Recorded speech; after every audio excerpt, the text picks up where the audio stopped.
Khamenei ने बनाया कट्टर KSS अलायंस।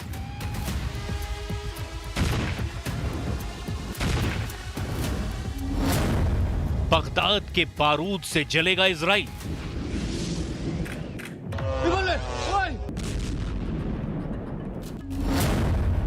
खाड़ी युद्ध में पहली बार सुपर पावर को सेटबैक।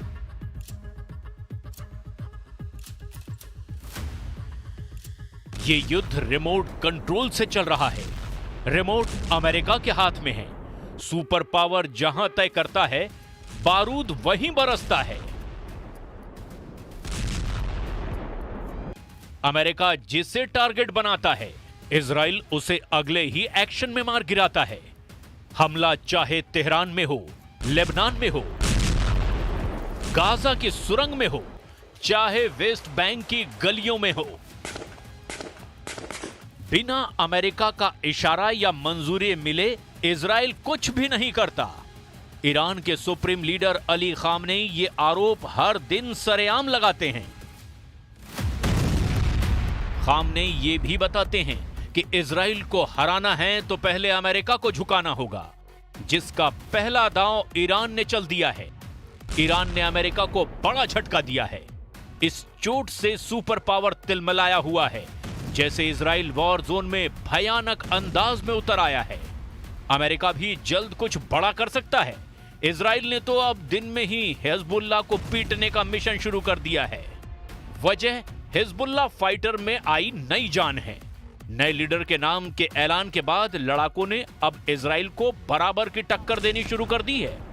हमले की हद भी पार होने लगी है। रॉकेट, मिसाइल और ड्रोन का आक्रमण आउट ऑफ कंट्रोल हो चुका है। तो वहीं इजराइल ने युद्ध का वक्त भी बदल दिया है।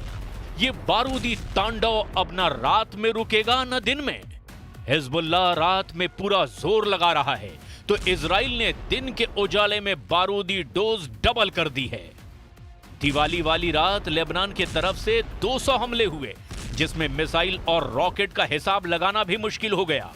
पूरी रात हिजबुल्लाह लड़ाकों ने रुक रुक कर उत्तरी इजराइल को रॉकेट से पाट कर तबाह कर दिया, जिसके जवाब में इजराइल ने दक्षिणी लेबनान में कमातियाह में भीषण बमबारी की है।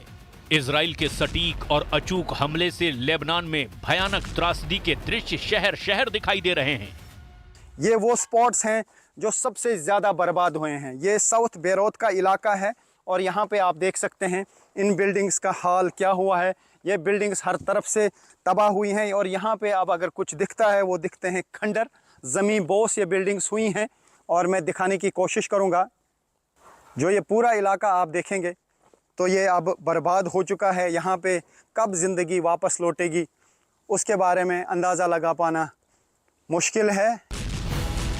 ये तस्वीरें 31 अक्टूबर की रात बेरूत में हिजबुल्लाह के हथियार डिपो पर एयर स्ट्राइक की है। फाइटर ग्रुप के वॉर हेडक्वार्टर को जंगी जेट से बम बरसाकर आईडीएफ ने तहस नहस कर दिया। आईडीएफ के लड़ाकू विमानों ने इंटेलिजेंस इनपुट के बाद बेरूत में हिजबुल्लाह के हथियारों की फैक्ट्री पर हमला किया।